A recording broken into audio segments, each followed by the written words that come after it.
time now for Coming In Hot with Brent Wallace and former Ottawa Senator Jason York.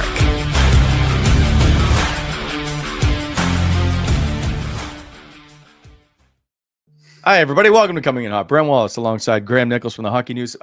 Jason York is playing hurt. Well, he's off. He's gone to get an X-ray on his wonky hand. Graham, I don't know if you would agree with me. This is playoff time. Like, he should be here. Well, you can go to the hospital to get an X-ray at any time. He's going to wait 8 hours. He's going to wait 8 hours to get an X-ray. I don't know what hospital he's going to. So he was told it was going to be 35 hours yesterday, so he left. I don't know if he's lying to me. He might be exaggerating. He left yesterday. And so I think he says he has some other place to go. So we'll see what happens. Anyway. Sometimes it's better to go to the rural outlying hospitals. You get in a little quicker. Yes. It's a little bit less busy. So I won't say my family, when my kids get sick and need to get looked at, go to a outlying hospital. Yeah. But I'm not saying so everybody shows up there and then it'll be too, can't go. Yep.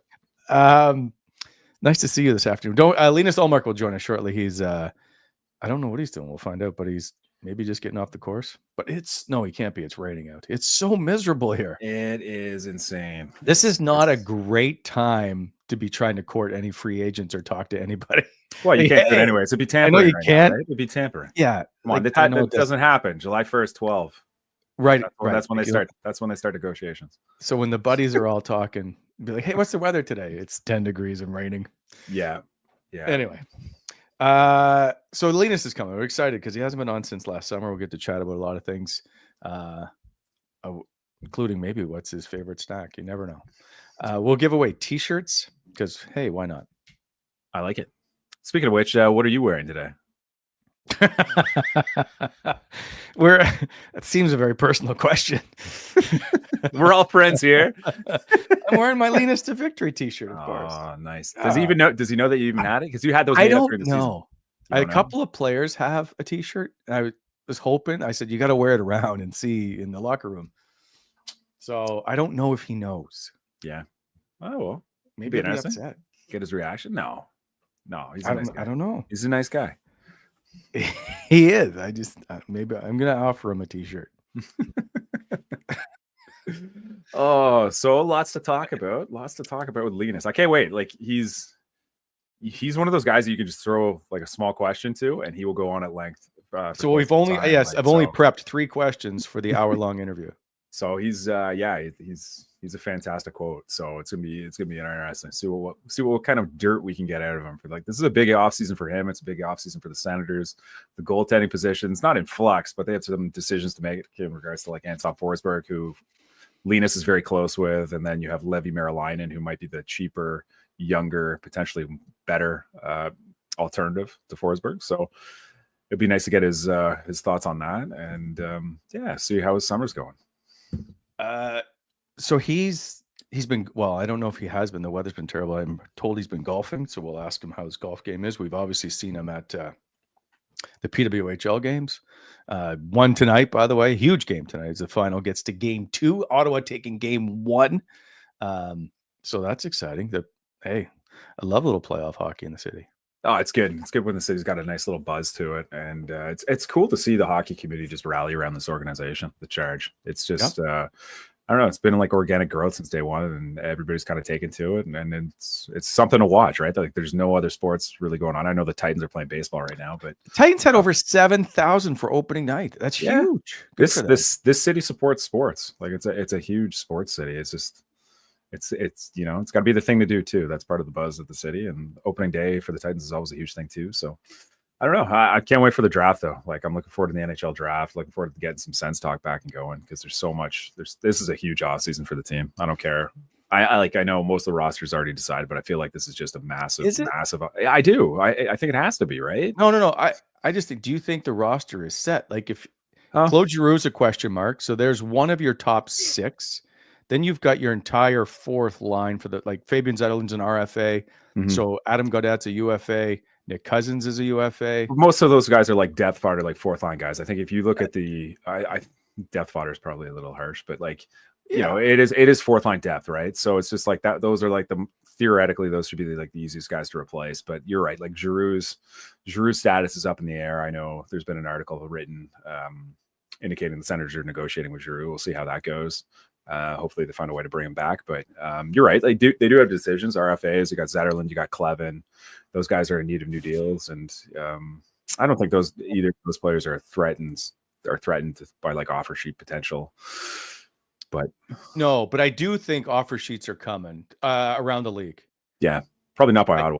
So I don't know if you listened to Kelly McCrimmon's post-season press conference, if you will, but he was asked about offer sheets, and he's like, based on what St. Louis was able to do and the success they had with those guys, you might see an influx. Yeah. Now the only issue is with the cap going up, that player or teams can now match a little bit better than they more could easily. have. Yeah. So but it's almost like, you know, like the Sebastian Aho offer sheet by Montreal never really made sense because he's such a high end player that it's like Carolina's going to match that every time. But it's like, you're right. It's like the Brobergs who are kind of like those, like they're good young players, but they haven't really blossomed yet as individuals and players. And those are kind of the guys you risk overpaying up front in hopes that they're way better down the road. And St. Louis got them. So, and Dylan Holloway was the other. So I don't know. Maybe teams in trouble might be, sorry, Graham, it's all good. The teams that are missing the draft picks to match, which now is why maybe stop including picks just because you can in draft picks, right? Like in trades, that's going to be an issue. If you can't match them with your draft picks, you're in trouble. So anyway, we'll see how this goes. A lot of people talking about Matthew Knies getting offer sheeted. I don't think that's a threat anymore, right? Because like if Mitch Marner is walking out that door in Toronto, like theoretically they should have the money to. And if John Tavares takes a pay cut, it'll be interesting to see. Anyway, this show, by the way, brought to you by Bet365. It's never ordinary at Bet365. Let's take care of some business because I don't want to, when he joins us, I don't want to keep Linus waiting and hope to see. I'm sure he's excited to chat with us. He probably is just anxiously waiting to get on. This show brought to you by Charm Diamond Centers. Proudly Canadian owned and operated since 1972 with more than 85 locations across country through Charm and their sister brands. Get custom ring building delivered in less than 4 weeks with the Charm Masterpiece program. Don't pay until 2026. Check out a large selection of Canadian lab-grown diamonds, mine diamonds, and apply for the Charm Diamond Flexity card and get approved for no interest financing on your purchase in minutes. For more information, go to charmdiamondcenters.com. Chosen forever, Charm Diamond Centers. Makes me laugh every time. Coming in hot is brought to you by the Club EG's City Match Play Championship. This Match Play Championship takes place in Ottawa, and it's for golfers of every skill level. There's a division for any skill, any age, and yes, males and females. Check out the details at citymatchplay.golf. Individual divisions, team divisions. There's no reason not to play in this great city championship since they cater to even those who shoot over 100. You can always compete against someone of similar skill. Check it out at citymatchplay.golf. Patrick Murphy, that's a great line. I just don't have time to respond to you in the chat. Merkley Supply has over a century of passion as they celebrate 125 years. They have expertise and the highest quality masonry supply. They're home to the largest masonry boutique in Eastern Ontario. They deliver all around the surrounding areas, from Canada's Supreme Court to your home's front steps, no matter your project to Ottawa. Merkley is proud to set it in stone. If you're looking for stone, brick, landscaping products, or specialty building supplies, count on Merkley Supply to get it done for you. They have it in stock. Check them out at merkleysupply.com. You can see some of the projects they've been working on or visit their showroom in Hintonburg. Merkley, mark every milestone. Did you want me to bang out Shoeless Joe's as well? Oh, Gabriel Pizza. Nice. Well, if you... no, okay, go for it. Okay, go for Gabriel Pizza. This show brought to you by Gabriel Pizza. You're just like Yorkie. This episode fueled by Gabriel Pizza, the official pizza of the Ottawa Senators, and of course, coming in hot. Download the Gabriel Pizza app, earn points with every order, and unlock exclusive deals through Gabriel Pizza perks. Go to GabrielPizza.com or check out the app for daily specials and, of course, their playoff specials. Gabriel Pizza, bigger, better, Gabriel. So you will not be getting Employee of the Month.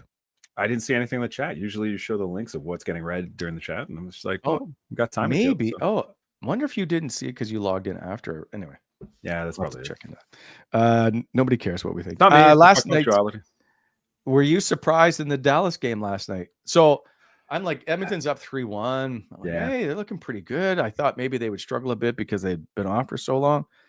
they're rolling.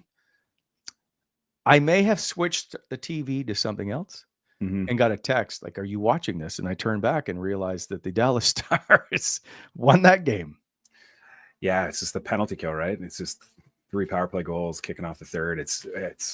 That's tough. That's a tough way to lose, right? It's just, Is there a good way to lose, Graham? No, but it's the whole special, it's the playoffs, right? So like goaltending and special teams wins you playoff games. It's so tightly contested, and it sucks. It sucks when you dominate a 5-on-5 and play at a really high level, and you're just let down by your special teams. And it's just, it's eerily reminiscent of the first couple games for Ottawa, right? Like where they played really well, had a chance to win, and it's just, they just couldn't stop Toronto's power play early in the series, and that was the difference.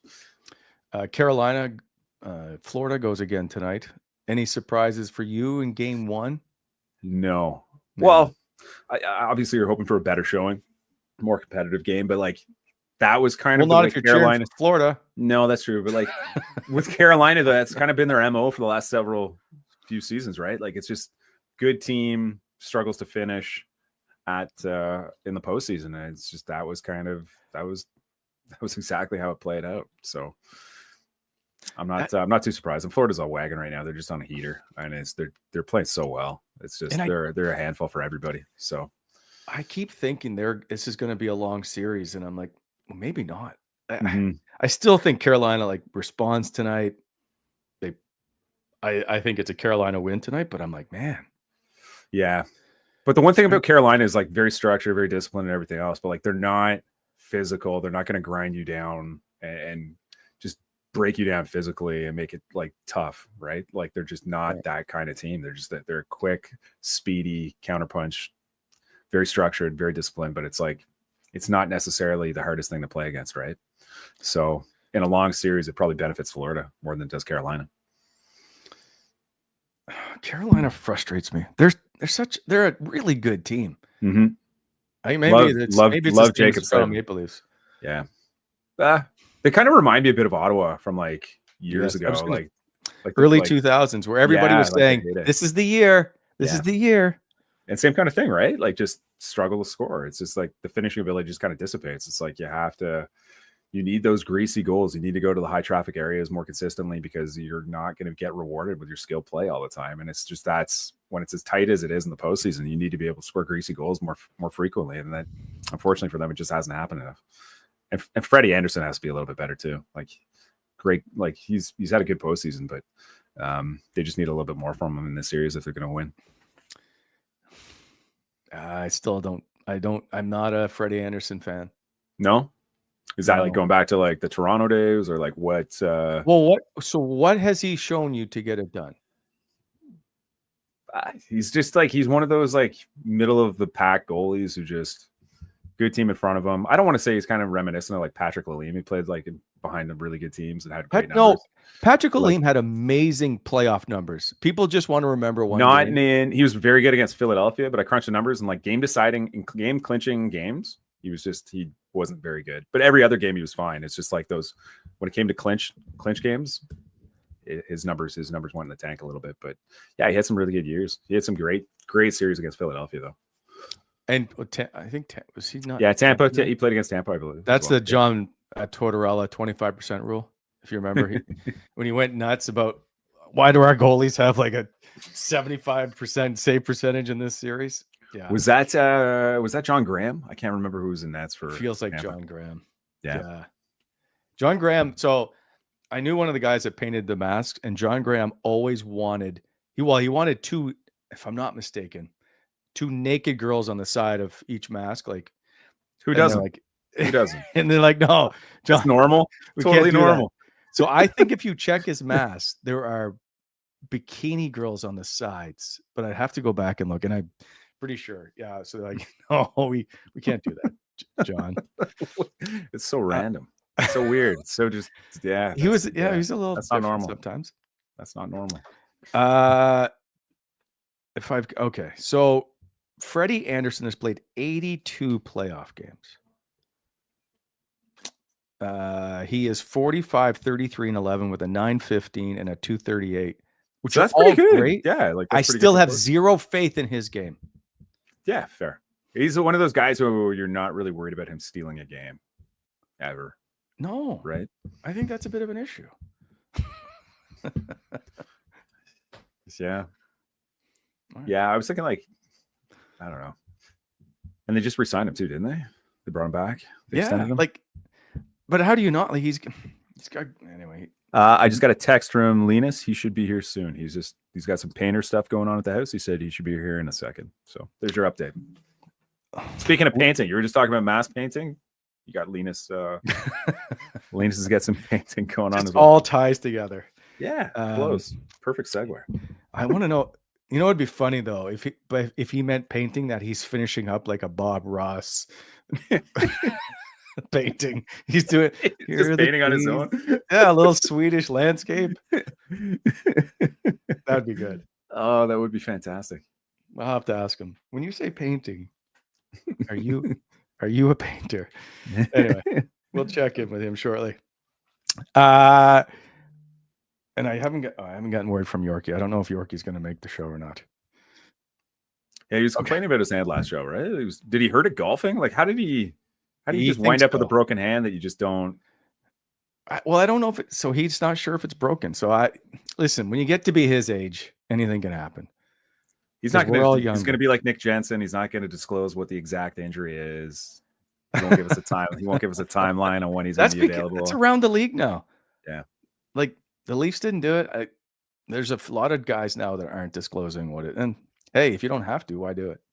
Yeah, that's fair too. That's a good point. But I mean, I don't like. There's so much. I feel like a lot of the Senators' offseason hinges on Jensen's ability to like condition himself, get healthy, be ready to just go at the start of the season. Because if he's not 100% at the beginning of the season, like that puts him in a difficult spot, right? Well, they're gonna. But as we've talked, I think they need to add some depth on their blue line. So we'll see. And I'm assuming Steve will know well before us of what the status is going to be of Nick. So. I don't know, man. I don't know because, like, you're telling me which players are golfing at certain times. Like, it seems like you're well connected here, Wallace. I'm not. You've got your finger on the pulse of everything that's going on. That's not true. I believe he's ready. Maybe not. Bring him in. Yeah, he's in the chat. Yeah. What? Oh wait, there are two chats. Okay, hang on. How many chats do you have open? What's going on? Here we go. All right. Welcome to the show. Vezina Trophy winner, the #1 goalie of the Ottawa Senators, and our best friend, Linus Ullmark. The Sens Summer Series.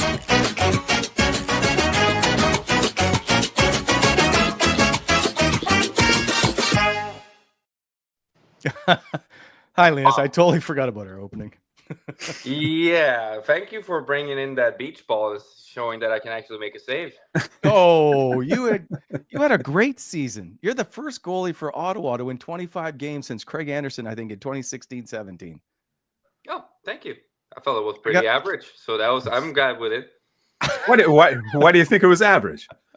I think there was some stretches along the way that could have definitely been better, some hiccups as well, but at the end of the day, you know, being the first season and new country, new system, everything like that, I thought it was, you know what, it's all right. I just remember a 27 save performance against the Detroit Red Wings in the second period alone that said you played a pretty good season. Do you remember that period?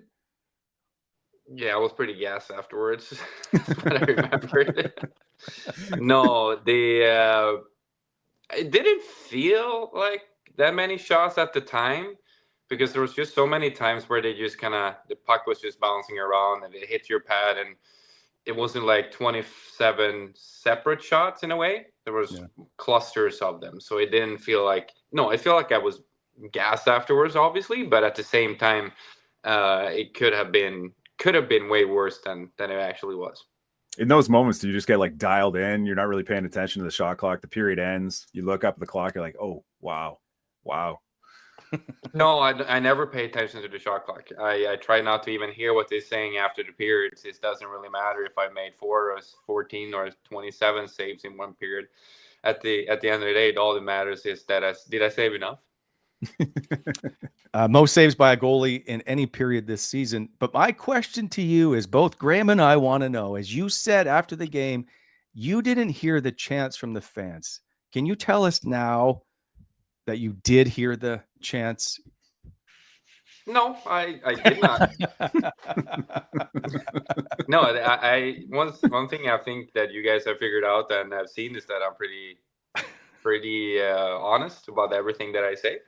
And at that point, I did not hear it. I was fully focused and had to kind of dial it in a way that there was no time to, take a breather here or take a breather there or whatever, and just enjoy the moment. It was more about, okay, just focus on the next text at hand. And if there was an opportunity to breathe and, recharge, I tried to do that. I didn't think about the crowd at that moment, but I remember then, I think it was the next game or whatever it was, after the media pointed it out, it came to me that I could hear them. Really? The next. Interesting. Okay. So, what do you hear? I hear a lot of things. I do hear a lot of things. I chuckle a little bit whenever there's the upset fan here or there, but most in general times it's in Ottawa, for example, you don't really hear single person scream because it usually is like it's either quiet or it's loud, and most of the times than not, it's been louder.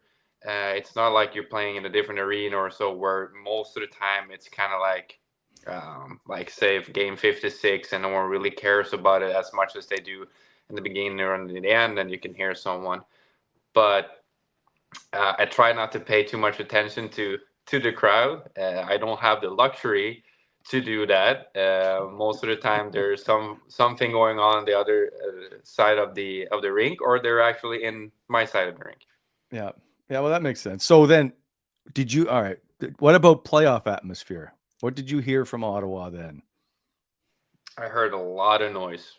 Yeah. It was cool. It was cool. It was, I was like some people or some fans, and they usually say that, oh, you got to see how loud it is. And in the playoffs here, it gets really loud and it's going to be awesome. And being around for a while and seeing different venues, you're like, okay, well, how loud will it be? Is this just something like, okay, this is how loud it was 9 years ago? And would it be the same now? So I was pleasantly surprised, not surprised in a way, but I was happy to see and hear how loud it got, because I got a little bit of a taste of it, obviously our first game of the season. And whenever we played, when we played Montreal, that last home game. So you got a little bit of it. And then when we actually stepped out of the ice on the first playoff game and then throughout the game, it was special. It was really special. And it was a lot of fun hearing and seeing that, okay, yeah, they really backed up their claims that this is a loud rink in the playoffs. So Linus, you got your first experience of playoff hockey in Ottawa. You just finished your first year here. How would you characterize your first year in the city? What have you experienced? What have you enjoyed? What do you think of the community? I've had a great time. Both me and my family has been thriving almost, I would say, since day one. It has been a very easy transition, I would say. I mean, I've moved 3 times in my career as well, from Rochester to Buffalo to Boston. And so this time around, we knew what to expect and things were easier. And we knew prior what we needed for our family to thrive from the get-go. And so that was, one of the points that we brought up in the beginning before season started, when media was asking about, contracts here or a contract there. Is there going to be your thoughts about it? We put so much emphasis on getting all those sort of things sorted out prior to the season that once they rolled around that it was time to make a decision, we were very happy with our decision. And then throughout the year, that decision came to grow stronger and stronger. And I started to, feel that at the end of the year that, I don't regret a single thing of signing, a multi-year ticket here in Ottawa. That's always something you can say. If we if you sign a ticket like that and you end up being last in the league, obviously there's going to be some doubts in your head. But seeing how the team evolved throughout the season and seeing how players evolved and changed throughout for the better, and seeing that, it's not just, we don't just see the light, we're at the end of the tunnel. Now it's just about taking those last steps, which are typically the hardest ones to do, but it's been a fun ride so far. I just want to go back to the beach ball thing because I want to make sure that you think I didn't put it. I only did it because it's summer. That's the only reason. It's a summer thing. So he's worried about what you think of him. That's what it is. It's been bothering me since you brought it up. Yeah. All right. All right. Because you got sunglasses on. You can't make a save with sunglasses on. So no, I could. Well, yes, maybe you can. I'm just gonna, I'm just gonna show myself out. Yeah, we can leave that ball where it belongs. I'm just trying to have a little fun. I apologize, but I don't know if you've seen these. These are some of the hottest things there could possibly be. The Linus to Victory T-shirts. Get it? I haven't seen them. No. Well, they're a hot seller. We've sold like 4. We've used it a few times this year of using your name as getting us to the win. So instead of lead us to victory, it's lean us to victory. Mm-hmm. That's a nice play on word. That's from a father, I assume. Yes, I am. Yes, I have 2 kids.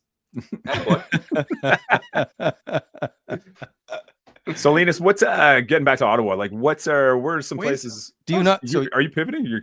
No, I just want. Do you want a T-shirt? I take it you don't. Oh, there you go. I don't need that shirt. I try to get. There's no need. Imagine the looks I would get if I wore that to myself. So there's a couple of players that have it. They were supposed to wear it around the room, but I take it they didn't do it. I wanted to see. I was like, you got to tell me if Linus has any reaction, but apparently they didn't wear it. Nah, I would probably cringe a little bit and be a little bit, how should I say, a little bit embarrassed at the same time in a way. I appreciate the gesture though. That was okay. Nice. Go on, Graham. I'll just sit here from now on. So, Linus, you've been in the city for a year now. What are some things that you like to do? Is there anything that surprised you about the city? Just like, what are some of the things you like to do with your family around the city? I mean, we don't really get a ton of extra time off the ice, but we've been trying to find, a couple restaurants, and we've only explored the Ottawa side for now. My hope is that we can go across the river and look at what Gatineau has to offer as well. The only thing that I've done on the Gatineau side is the Children's Museum at Ottawa golf course. And we went and skied in Edelweiss, or not we, the kids and my wife. And so that's been nice, which, we were huge downhill skiing family. And so having the different options around here is it Mont Tremblant that's like 2.5 hours away or 2 hours away? Yeah. It's a really good option if we have an extended period of time where you can go with the kids and for them to kind of experience sort of the things that we experienced when we were young and what we grew up with. So that's always fun to have. But other than that, right now, summer or off season has started. And golf season has started as well. So I've been out and about enjoying different golf courses every time I played. It's been far and been pretty condition, I would say, around here. We've had pretty rough, springtime. It hasn't been it's been bad. At the same time, looking out the window and going outside, it feels like a summer day in Sweden sometimes. Northern Sweden, that's for sure. What did you play yesterday with Anton Forsberg? Depends on who you're asking.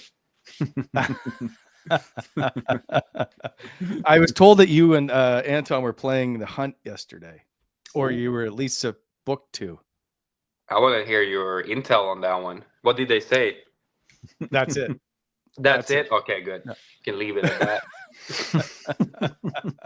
No, that's fine. I just wonder if they talked about my drives on 9 and 18, if there was a talk in the locker room or in the clubhouse afterwards. No, it's good or bad. I can Nah. find out. Oh, it's great. Which is your favorite course? We don't have to talk about my putting and my short game. We're gonna leave that out of the question. We just focus on the positive things here. Hey, drive for show. Drive for show. Do you have a favorite course? Mm-hmm. Not yet. Well, I have to play more courses in a way, and I don't want to offend anyone or saying things that I shouldn't say. I've had a lot of fun at all. They're all different, which I've enjoyed in a way. Fair enough. I've been all the way to Camelot as well and played there, so that was a nice course. But that was also before the season, so it's hard to compare. Playing Hunt now and playing Hunt in August is totally two different courses, obviously. But I've been very happy with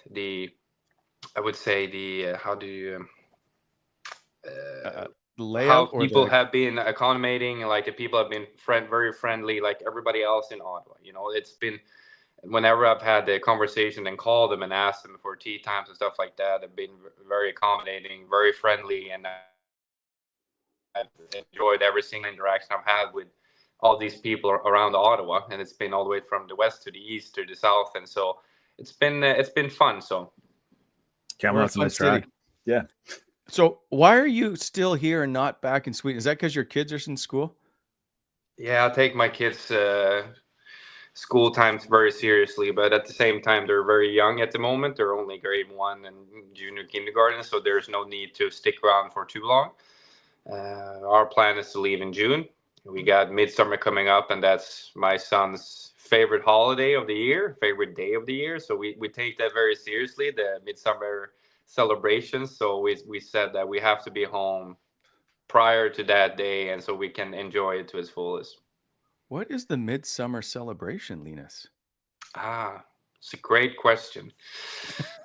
What do you do? Well, it all depends on how much. Like, you can do it in different ways. I would say there's two sides of it all. You have people that technically don't do anything, and then you have people that goes like fully into it.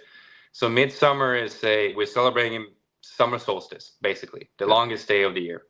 Okay. And so if people would type in on Google Midsummer in Sweden, they would see, the first thing they would see was probably a big pole with 2 rings to the side. And way back, I'm not going to go into very much details, but they're pretty graphic what the pole is supposed to be, if you know what I mean. I didn't see this coming. No one did, eh? No, but it's just about, you were also celebrating and hoping for a good harvest, for to fertilize the earth and getting good harvest, those sort of things. But what we do now is that we pick a whole bunch of flowers, we get that whole thing sorted out with flowers and branches and stuff. We have a picnic, we dance around it like we've done through many years before, but then some people would play soccer afterwards. This is just how we do it, where we celebrate. Now we play, all the kids and parents and all that would play soccer. We go home, we prepare for dinner and doing all that sort of stuff, and then afterwards we play kind of like a yard game called burn ball. It's kind of like baseball, but different things, but same basis. Cool. And it's just a beautiful day, and hopefully you get good weather and you can stay up until till the sun kind of goes back up, because it never settles. Wow, you pull an all-nighter. Yeah, one of the few ones. That's cool. Good for you. You know what? Maybe that's what we got to try. This show's way off topic of where I was going to try to get to, but that's good. You told Graham you had painters. I'm just curious if you were like painting artwork or instead the house. No, it was just some minor fixes here and there. When you have kids, some things can happen. Oh, yes. You never know. And with drywalls here and there, you have to fix this and that. And So it was just minor touch-ups, nothing serious. But the only Do your problem was that the touch-up was in the room that I'm currently in, so I had to wait a bit. Do your kids walk around with hockey sticks like mine do, or they did when they were younger? No, not we've been good. We've been telling them to do all of that sort of things in the basement. So the basement is the playpen / knee hockey / floorball. Yeah. It's all those sort of things there, and we keep it there. That's how we like it. Fair enough. Sorry, Graham, go ahead. No, I was going to ask it, like, Linus, are you handy? Like, can you do stuff around the house yourself? Like, you mentioned you hired a painter to come in, but like, do you do stuff around? Do you tinker? The only thing that I'm not allowed to touch is electricity when it's involving electricity. I have a funny old story about that one as well, but that's for a cup of coffee and a private settings. But at the same, I can do most of the things that needs to be done, and then there's just some things that I don't touch because I know that, okay, if I screw this up, it's just going to become so much worse. So I try to stay away from it from that standpoint. I think it's better to let a professional deal with it. Kind of like, I'm not dealing with the big plumbing issues or anything like that just because of, okay, well, if you screw up, there's going to be water damage. And if there's water damage, there's going to be a lot of money coming out of your pocket to fix those sort of things. Yeah, yes. and an angry wife. Yeah, exactly. Yeah, there's no need. There's no need. There's no need. Before we get back to hockey, I want to ask about your drip, as the kids call it these days, your style, your fashion. Oh, swagger. Yeah. I'm like, do you have certain outfits that you wear at certain times for games, or like it's a pretty good style? I think you might be a top 5 in the league for sure. Just what makes you decide what you're going to wear? What's your fashion? Well, it has evolved throughout my time in the league, and I've gotten more and more into it, I would say, what I like and what I don't like. My tailor, Tom Marchitali, who runs Jen's Playbook, him and I have been very good friends ever since we started working prior to my wedding. And so I always, talk to him regarding different things, and we shoot ask and just talk about fashion overall. I'm a very carefree guy off the ice, I would say, when it comes to how I dress and so. But when it comes to hockey, the only things that I never wear is the colors of the opponents. That's something that except for white shirts, like white shirts is always there. It's hard to stay away from that, but that's the only things that I try to stay away from. And so sometimes I'm just asking my daughter, hey, what color do you want me to wear? She's most of the time says pink or purple, and I wear something like that.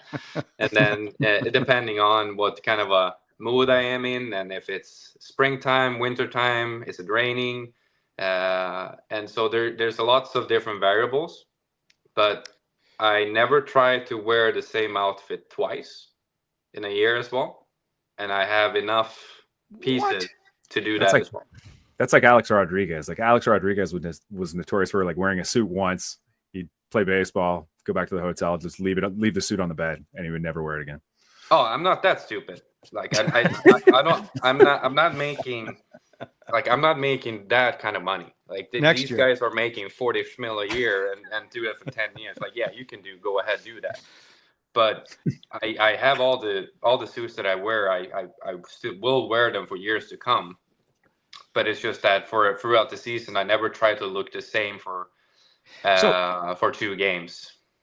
Did you have 40? You had 44 starts this year. 44 games, 43 starts.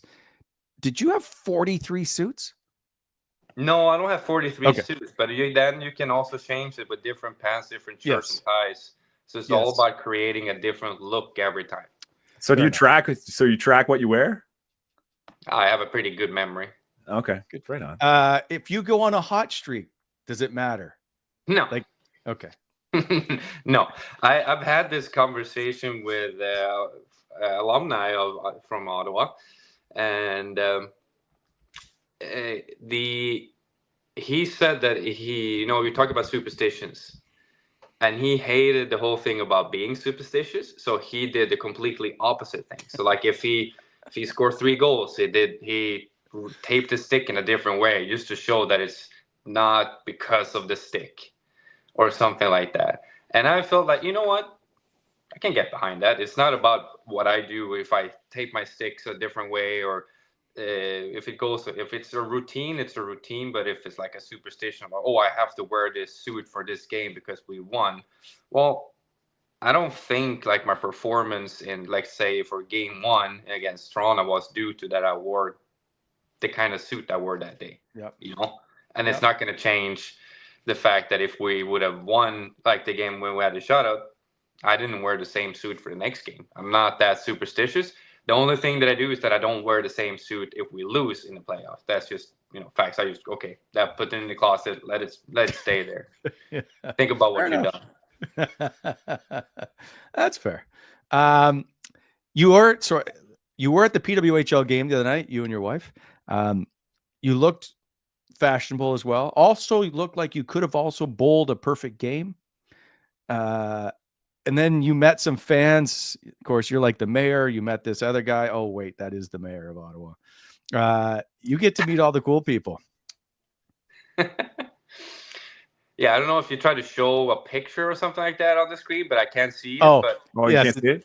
Yeah. It's you at the game, shaking the mayor's hand, and of course, you and your lovely wife. Yes. No, we had a great time. We're going back there tonight. Oh, nice. Nice. It's been great to watch. Like the hockey's been fantastic. Yeah, it's been a lot of fun. We went to a couple of games in Boston as well. We have a good friend there who it was one of the goaltenders. She grew up on the same street as my wife, and so we went to and the first time we watched it, I didn't know what to expect. Obviously, it's the same thing when you're watching things on TV. Okay, it looks slow. I mean, even when you look at us, it looks slow compared to only like maybe 2 guys that are pretty fast out there.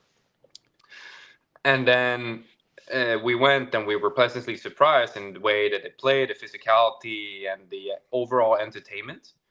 And so it was a no-brainer for us to go watch a playoff game here in Ottawa when we actually had time for it. And so we were really excited, stoked for them that they managed to beat Montreal. What better way to go through the finals than to beat Montreal, for example? And then they picked, right? Yeah, exactly. And so going back there tonight to watch it again, and hopefully we get to see a win again. And it was pretty tight last game they played, so yeah. I'm hoping that it's kind of like what some people say, that they want them to win this game and then lose 2 so they can win at home. Yeah. So how does that always work out? Why do that way? Like, go ahead. I mean, I'd rather win 3-0 than 3-2 if you're gonna do it. So we're hoping, and I'm certain that it's gonna be a good game tonight as well. Yeah. Are you watching much of the postseason for just the NHL? Nope. Why not? Doesn't interest me. No. The only times I watch hockey is when I'm injured or on the bench. Interesting. No, I love it. I totally appreciate that. Why you don't have to watch. I keep track. I mean, I have friends that still plays and all that, so I still keep track of it, but I don't go out of my way I have to watch Toronto, Florida, or now the same thing with Carolina, or watch it. Just it just get a sour taste in your mouth that they could have been us. Mm-hmm. And never you watch it. So yeah, I've never been a big hockey fan overall for myself. I love playing it. I really enjoy it, but watching it is it's not for me. So it's been a few weeks since the Leaf series ended. Like, is it still sour? Has that kind of faded with time, or like how have you decompressed over the past couple of weeks? I would lie to say if it doesn't sting, but it's nothing like it doesn't sting in a way that I'm still devastated or something like that. I'm still proud of what we accomplished, and I know as well when you look at the series, that beat us first game. That was a no-brainer. But then there's overtime. And so if we, I don't like to talk about ifs and buts and what could have happened, would have, should have. But it's a very close game, and we lost 2 overtime. If we win 2 overtimes and the next one at home, all of a sudden we're up 3-1. So that's just how close it is, and how tight and how hard it is to get those wins. And Toronto did the right things at the right time, and they were awarded or rewarded with the wins that got them through to the second round. And so when I'm looking at it like, okay, we did a lot of good things that will hopefully help us manage things for the next time we go through playoffs, instead of feeling like, oh, shoot, now. Because at the same time, we could have lost game 4 as well. And you look at our season, oh, yeah, we went to the playoffs, but we lost 4 straight. And it would be like, yeah, why did it even get there? There wasn't any. They even beat Toronto at one time, but didn't give up do a good fight. But we managed to beat them twice, and it was fairly close, and that's what it is. There's not a lot of those one-sided games. Sorry, go ahead. I was going to say, you made a comment which most goalies don't do after the series. I think you were asked, like, what did you say to Anthony Stolarz in the line? And you had said, like, it was great to go head-to-head with you. Most goalies will never say they went head-to-head with the other guy. They're like, we just play, and I'm more against the shooters or whatever. I appreciated you making that comment, because I think more goalies are looking down at the other end and going, I need to battle that guy. Am I wrong? No. I've always felt like that. Every time I came into the league and I got to play, who was it? I think it was Luongo my first time. I'm like, yeah, I'm going to show that I'm better than you.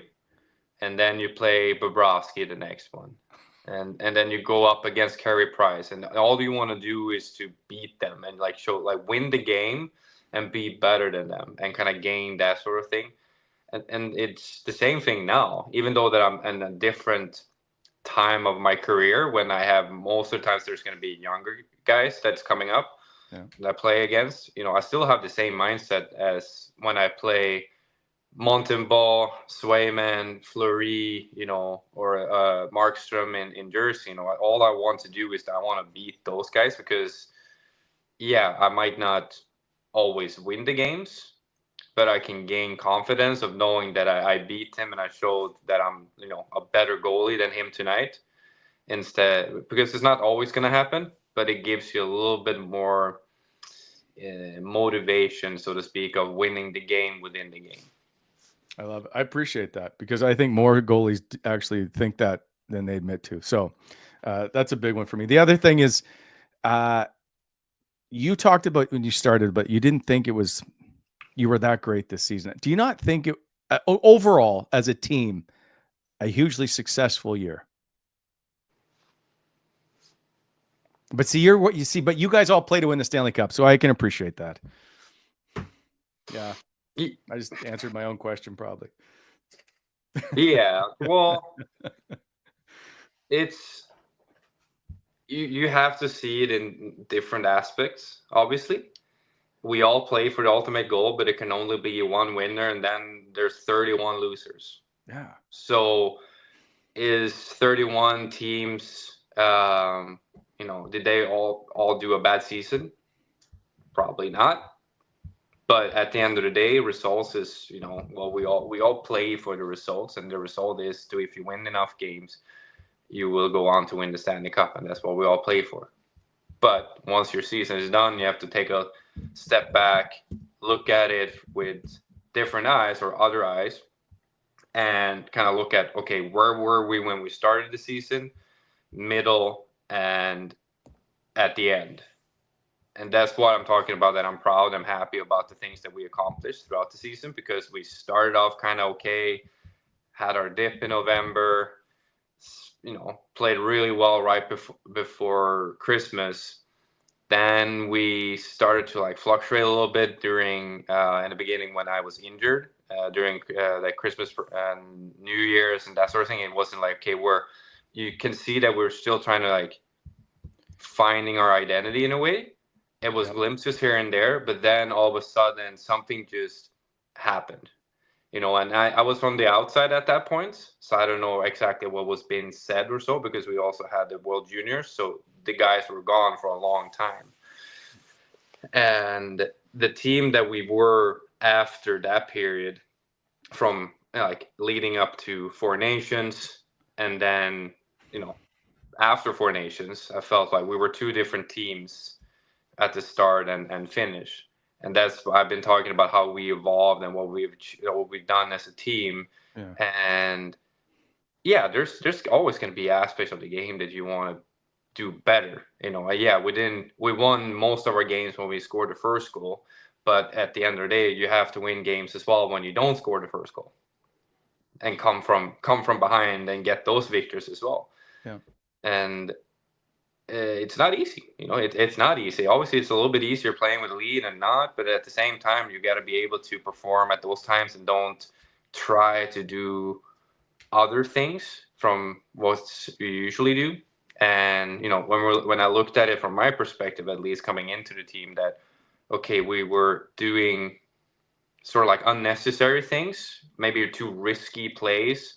And then once we kind of got our groove and we found our game and our identity, more and more we started to believe in, okay, this is what we have to do. And people were in for example, for shot blocks, we were pushing people to the sides, getting our box outs and not allowing me to see the pucks. But then also, we didn't really have a huge, like a lot of turnovers, I would say, in our own zone. So yeah, there's gonna be times when you do have that, and there's gonna be screw ups. It's 82 games. It's hard not to. It's hard not to.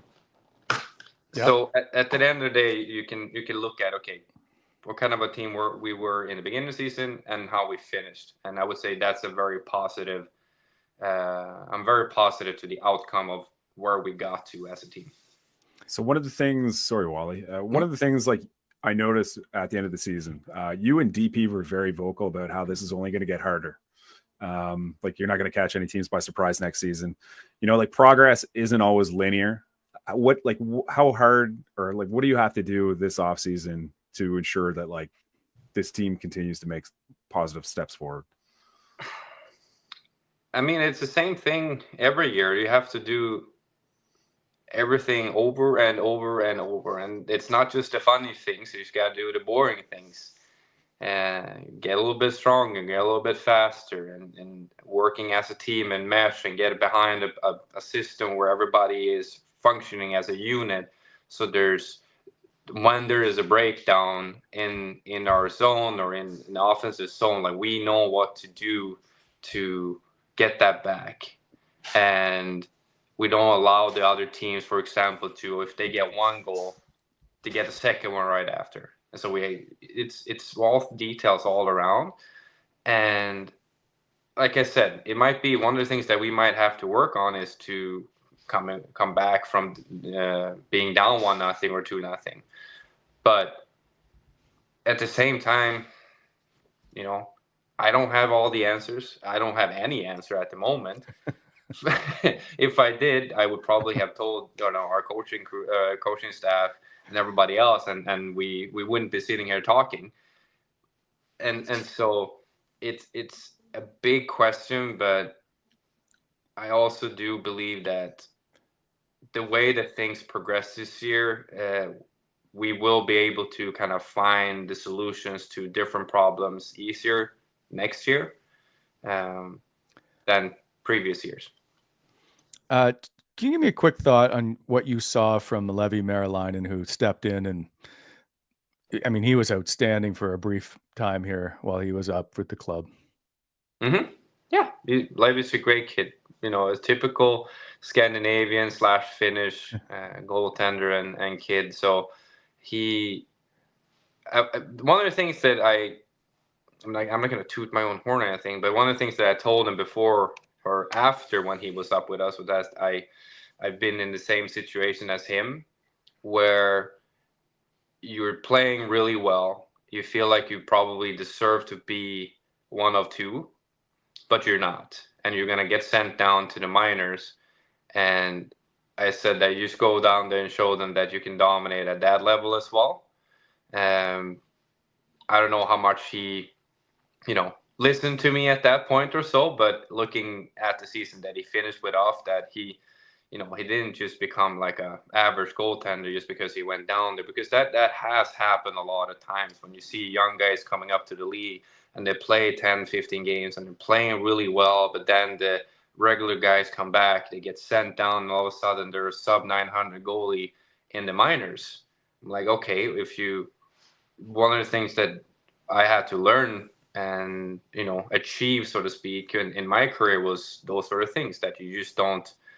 You have to be able to dominate on every level that you play, and not just 10, 15 games everybody can play, but once you play like 30, 40, 50, 60 games, that's where you need to be consistent and being good for a lot of times, because everybody, like I said, everybody can be good 10 games, but not everybody can be good or even great like 30, 35, 40 games. That's the tough part of it. So I was very happy and seeing the kind of performance and kind of a person that he was when he was up with us, but also whenever he came back up and when he went down. So I gave him a lot of credit for that. So you've had a lot of success in like a battery mentorship kind of role for another young goaltender when you were in Boston with Jeremy Swayman. If it winds up being Levy as your backup next season, does like having a younger goaltender like that change not your focus, but like change maybe the dynamic a little bit? Whereas, you have a veteran partner, Anton Forsberg, that you have like so much familiarity and such a good rapport with. Does it change your focus if you have to mentor a young goaltender like Levy? Yeah, no, I would be lying if I said, no, it's just going to be the same thing, because it's not. It's like the Anton and Levy is very different, obviously. And I've known Anton ever since we were young kids or younger kids. And so, yeah, it would be a different thing, different situation. But at the same time, yes, I went through the same kind of a situation in Boston with Sway. And now if that would happen, that Levy would be, coming up to the big leagues, I would have to do the same thing again. But I don't change the way that I act. I don't change the way that I speak or how I interact with different people. I always try to treat them as how I want to be treated. And one of the things that I try to put the focus on is that every practice that we are out there, I'm going to try to be better than you. And it's up to you if you want to get on the wagon or not. And so, because hopefully you are, and we can, become or even like evolve as goaltenders and become better every day, instead of me just, running way up ahead of you. Quickly, I don't want to keep you much longer. Your goalie mask, will the Martian come back next year? No. Oh! Breaking news. Oh. Why not? Might be something else. Might be someone else. You want to help us? You're going to put Craig Anderson on the mask? I don't have that. I really like Craig, but we don't have that relationship yet where I can feel like comfortable with putting him on my mask. But no, I'm in a different situation that I've been before, but at the same time, I have something in the pipeline. I have thought about another, what's it called? Homage or something like tribute, something like that. Yep. But I haven't decided yet in like which direction I will go with that one. Okay, I'm looking forward to the Carter Hutton mask. Is David Gunnarsson going to do it again? Are you going to keep rolling? Yeah, no, me and Dave are going way back, so I wouldn't leave him now. We've had a very good communication. Yeah. We have a very good relationship ever since my first masks, and so I've gotten to the point where I can be very frank and honest with him. If I don't like it, I don't like it. He changes, and he knows me as well, that nothing that I say is personal. It's all about just how the mask is looking, because at the end of the day, I'm going to be the one wearing it, and if I'm not happy with it, then it's just going to be worse for him in a way. That's the way it is. There's a lot of different masks painters out there. So if you're not happy with your guy, you could always switch in a way. But we're not there, and we've had a relationship for I don't know how many years now. It's been a long time, but. So we know you're not putting Linus to victory on your mask, but like, when did you have this? When did you have this idea? Like, how long have you been sitting on this? Yeah, no, don't do that. Don't put that on a mask. But how long have you had this idea in your head of like what you want to do with this new direction? Probably 3 minutes ago. Okay. No, fair enough. no, it's always there. You know, it's something I really enjoy. You know, personal thing is that I don't have a tattoo on my body because I always feel that I can express myself through my masks instead. Will you go with the 3 mask setup again next year? And for those who don't pay attention, can you explain your 3 mask setup? You have one for the you have one for the road and you have 2 at home, if I'm not mistaken. Nah, you're wrong. Sorry. You explained it to me once. I didn't pay attention. Yeah, sorry. Yeah, see. Oh, one in practice. This is what I have to deal with some of the media personnel here in Ottawa. Hey, they ask questions, they don't pay attention, and then like write something that I shouldn't. I won't go to any more scrums next year. No, I welcome you to the scrum. We would have pretty fun. I'm very welcoming. So, okay, what is the 3 mask set? Because you use 3 masks throughout the year. Okay. So here comes a little bit of superstition or something. I believe in karma. So obviously I'm head Martian, but that was just going to be like was supposed to be my main mask. And then I, with some other goalies as well, did this designed by Apple or designed on iPad. And so together with Apple, and we made it very clean. We made it in a way that, you know, also has some tribute to the older days for Ottawa with the stripes and all that. I've seen the very old jerseys that was it red, black, and white in all like in stripes. Yeah. So that was one of the ideas. But I also thought that even before, you know, people like Stolars or so had their mask, like the chrome. Mm-hmm. And so I talked to Dave about that. I like to have a chrome mask. And that was actually like the initial idea for the Apple mask. But then we had to make some changes to it. And we decided to go like in with 2 masks in a way. Because of different reasons that I can't remember. So I started wearing the chrome and I had the Martian mask. And I always like to have a away and a home game mask. And so I started with the chrome. So it wasn't the real Apple mask in a way. And I lost in Montreal and I think I lost somewhere else. And I got injured in Montreal. And all I could think about is that I should have worn the other mask. And it's just karma because I didn't wear, you know, the other mask. And so after that point, I came back from that first one. I said, okay, the chrome one's going to be my practice mask. I'm going to wear the Martian for home games. And then I'm going to go with the sort of like Apple mask for road games instead, because it had a little bit more white and worked better with the white jersey. That's great. I'm glad I asked. I'll pay attention next time. The 2 quick questions before we go. One, I've wanted to ask you since early on in the season. Can you tell me how epic the dinner was that you did in Vegas for the team?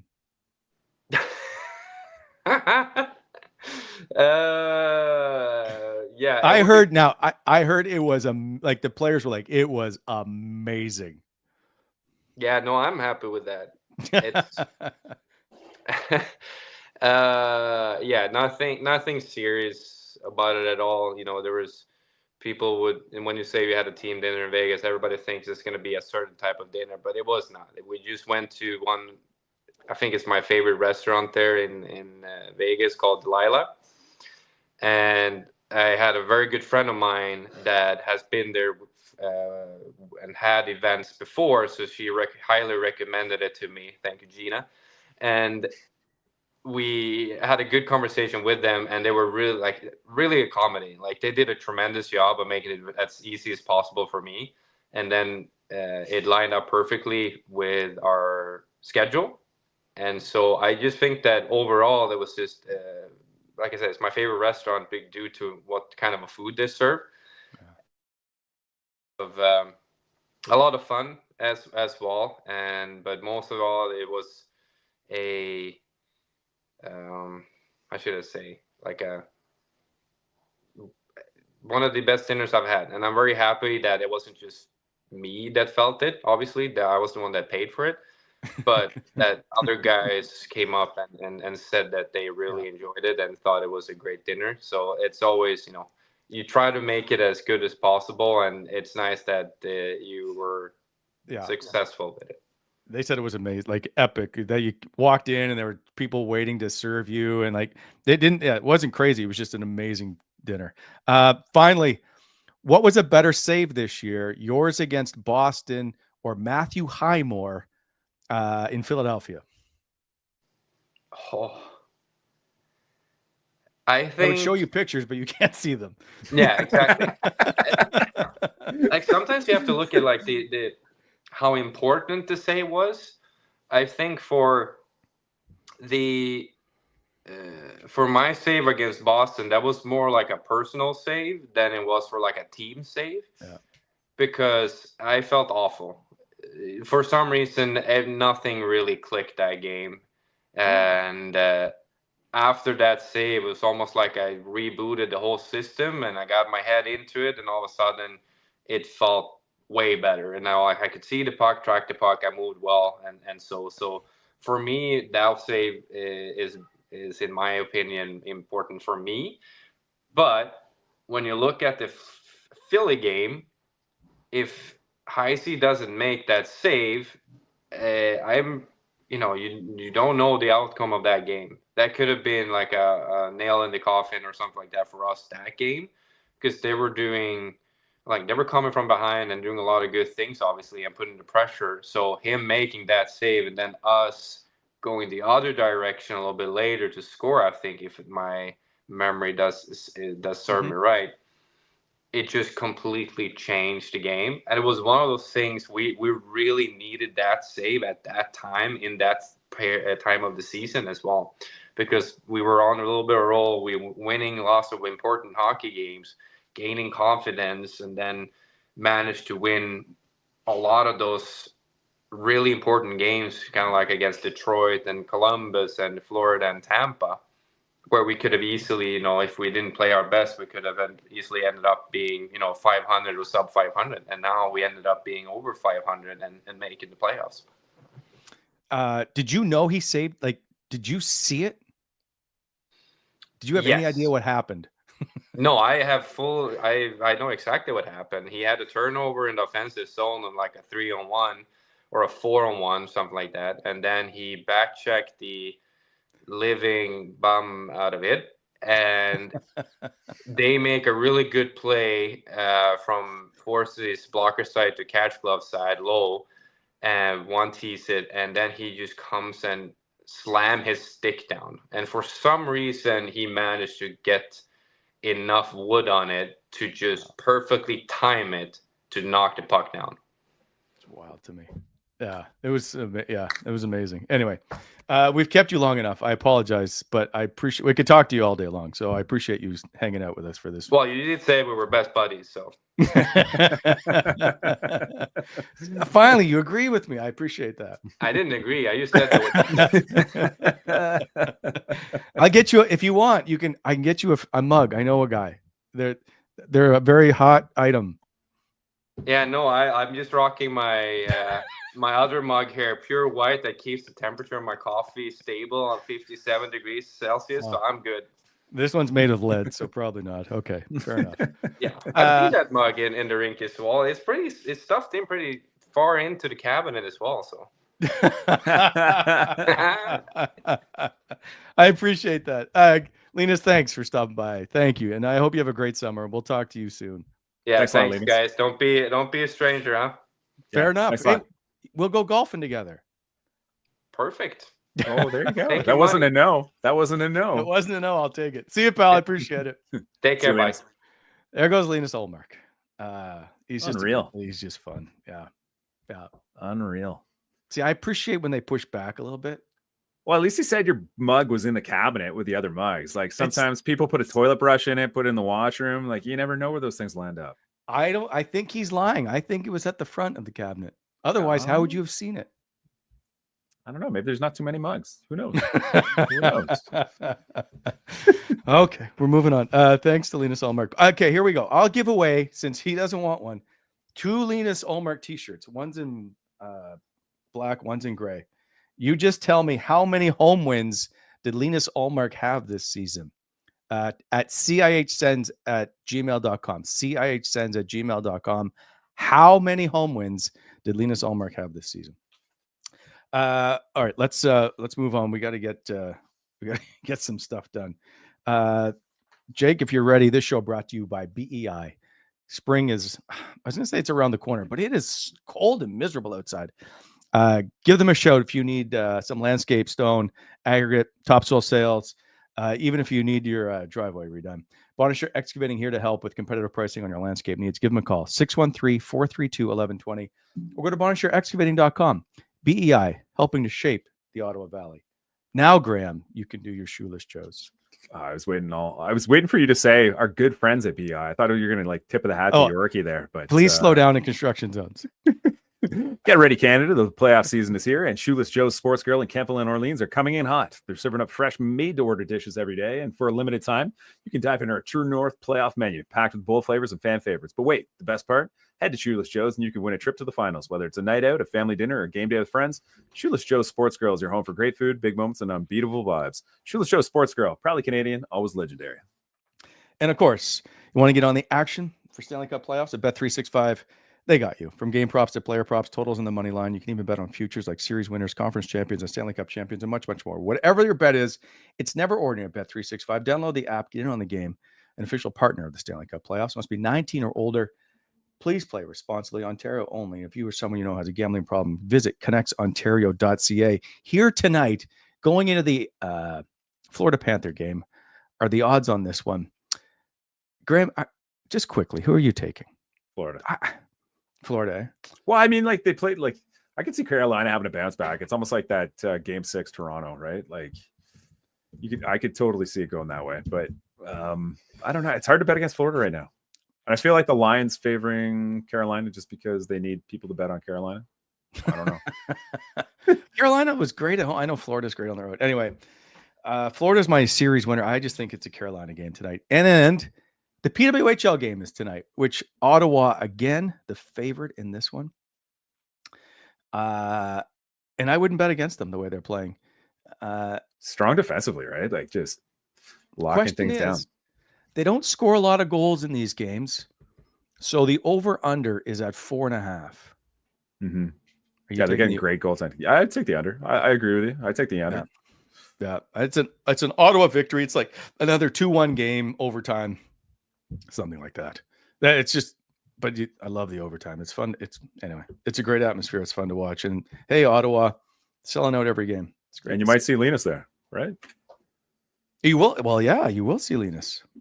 Hopefully he's got another. Well, he couldn't see it, but he's maybe has another bowling shirt. I want to know what was going on in that photo with the mayor, because he was shaking his hand and Ullmark had kind of like a look of surprise on him. Like, I don't know. Like, look at that. He's either impressed by the jersey, the length of the handshake. Maybe like Sutcliffe won't like let go of his hand. Like, what's going on here? No, I think he's deeply listening to Mark Sutcliffe say, "You are the greatest goalie to ever play in the world." Maybe.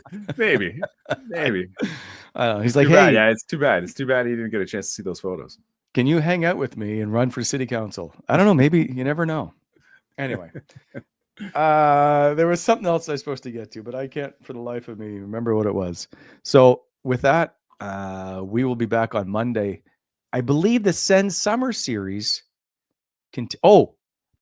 let me just you brought up John Graham earlier in the show. Here is a look as I quickly search the interwebs of his mask. And there on the side is the bikini clad girl.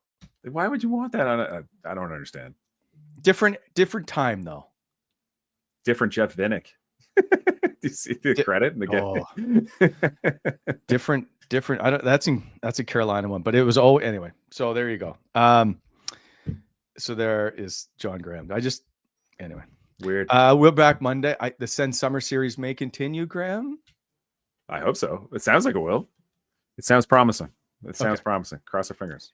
Because there's others lined up for later in the week. We're back Monday. We'll give you a time on the weekend. I'm not sure if it's 9 or 3, but until then, enjoy your weekend. Thank you for stopping by. Thanks for Linus. I hope Yorkie feels better. And Graham, appreciate all your help. No, see you Monday, everybody. That was a blast. Thanks, Jake. Hey, guys.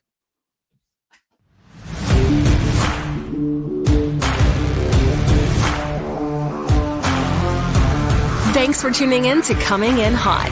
If you enjoyed the show, hit that like button and be sure to subscribe to never miss an episode.